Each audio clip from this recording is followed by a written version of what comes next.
ఎట్లుందన్న ప్రచారాలు స్టార్ట్ అవుతున్నాయి? ప్రచారాలు స్టార్ట్ అవుతాయన్న, మనకి ప్రజలకు కావాల్సింది ఏం లేదు. ఇప్పుడు ఏమి ఇస్తలేదా కాంగ్రెస్? ఇప్పుడు ఏమి ఇస్తుంది, మనకి ఏమి ఇచ్చింది?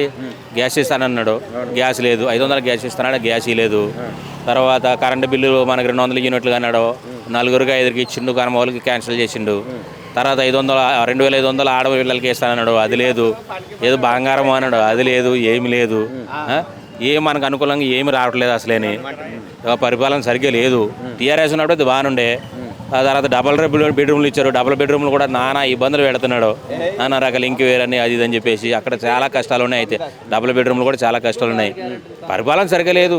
అంటే 3 మంత్రులు దీన్ని ఇన్ఛార్జ్ తీసుకురే. ముఖ్యంగా ఎవరు చెప్తలేరు, మనకు అంత అవగాహన లేదేమో కానీ 3 మంత్రులు ఇన్ఛార్జ్ తీసుకురు కాంగ్రెస్ నుంచి ప్రెసెంట్. మరి ఆ 3 మంత్రులు మేము గెలిపిస్తాము. ఇప్పుడు కంటోన్మెంట్ ఎట్లా గెలిపించినామో ఇప్పుడు అనివార్య కారణాల వల్ల ఇది వచ్చింది, బై ఎలక్షన్ వచ్చింది. దీనికి ఖచ్చితంగా కాంగ్రెస్ దే విజయం, ఇది ప్రజాపాలన అని చెప్తున్నారు. అవన్నీ ఉట్టుమాటలు అవన్నీ. అలా భ్రమ తప్ప వేరేది ఏం లేదు. మళ్ళా టీఆర్ఎస్ వస్తుంది, ఆయనే ఉండాలి. ప్రజలకు న్యాయం కావాలంటే కంపల్సరీ అది కావాలి.